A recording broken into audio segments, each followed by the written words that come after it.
آج ہم ایک ایسی دعا سیکھتے ہیں، ایک ایسی دعا پڑھتے ہیں جو دعا اللہ کے نبی صلی اللہ علیہ وسلم نے اپنے صحابہ اکرام کو سکھائی ہے، اور وہ دعا اتنی جامع اور اتنی خوبصورت ہے کہ وہ اس کائنات کے اندر جتنی بھی بلائیں ہیں ان تمام بلائیوں کا احاطہ کرتی ہے، اور وہ دعا تمام برائیوں سے اللہ کی پناہ مانگتی ہے۔ اتنی عظیم اور اتنی مبارک دعا اللہ کے نبی صلی اللہ علیہ وسلم نے سکھائی بھی ہے، آپ نے پڑھی بھی ہے، آپ نے پڑھائی بھی ہے۔ وہ دعا کون سی ہے؟ وہ دعا یہ کہ اللہم انی اسألک من خیر ما سألک منہ نبیک محمد صلی اللہ علیہ وسلم واعوذ بک من شر ما استعاذک منہ نبیک محمد صلی اللہ علیہ وسلم وانت المستعان وعلیک البلاغ ولا حول ولا قوة الا باللہ۔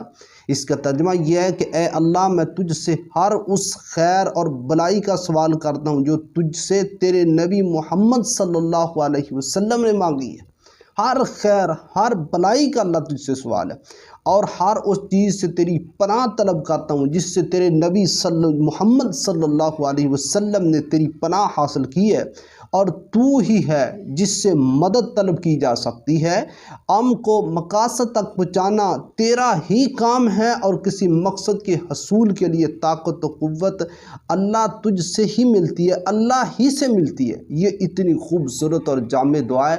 اس دعا کو یاد کریں، خود پڑھیں، خود پڑھائیں، اس دعا کو اپنے بچوں کو یاد کرائیں، اس دعا کو بچوں کی تعلیم دیں اس دعا کی۔ اور یہ دعا جامع ترمذی کے اندر حدیث نمبر 3521 کے اندر موجود ہے۔